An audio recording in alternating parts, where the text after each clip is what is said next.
myself advocate Razia Parveen. என்னோட client பார்த்தீங்கன்னா family case ரிலேட்டடாக ஒரு டவுட் கேட்டிருக்காங்க. அதை நான் இந்த வீடியோவில் எக்ஸ்பிளைன் பண்ணுறேன். இந்த மாதிரி சுச்சுவேஷனில் இருக்கவங்களுக்கு இந்த வீடியோ ரொம்ப யூஸ்ஃபுல்லாக இருக்கும். ஜென்ரலி உங்களுக்கு என்ன டவுட் அப்படின்னு பார்த்தீங்கன்னா, இப்போ அவங்களுக்கு தெரிஞ்ச சம் பர்சன் வந்து ஹஸ்பண்ட் ஒய்ஃப் இருக்காங்க.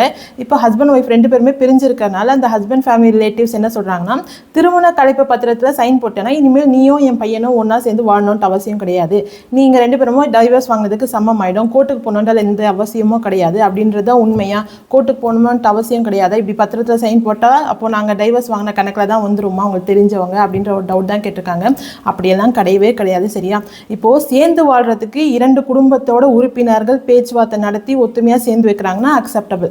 இதுவே நீங்கள் டைவர்ஸ் வாங்கணும், டைவர்ஸ் வாங்கி ரெண்டு பேருமே அவங்கவுங்க வழியில் பார்த்துட்டு போனோன்னா நீங்கள் கோர்ட்டுக்கு தான் வரணும். சரியா? நீங்கள் கோர்ட்டுக்கு வந்து டைவர்ஸ் பெட்டிஷன் ஃபைல் பண்ணி டைவர்ஸ் வந்து டிகிரி பாஸ் ஆனால் மட்டும்தான் நீங்கள் வந்து உண்மையில டைவர்ஸ் ஆன கப்பல்ஸ் அப்படின்றது மாதிரி ஃபுல்ஃபில் ஆகும். அதை தாண்டி நீங்கள் இந்த மாதிரி திருமண பத்திரம், அதாவது திருமண கலைப்பு பத்திரத்தை வந்து சைன் போட்டிங்கன்னா அது என்றைக்குமே ஃப்யூச்சரில் வந்து ப்ராப்ளத்தை தான் கொடுக்கும். அந்த மாதிரி எப்பவுமே பண்ணாதீங்க. சரியா?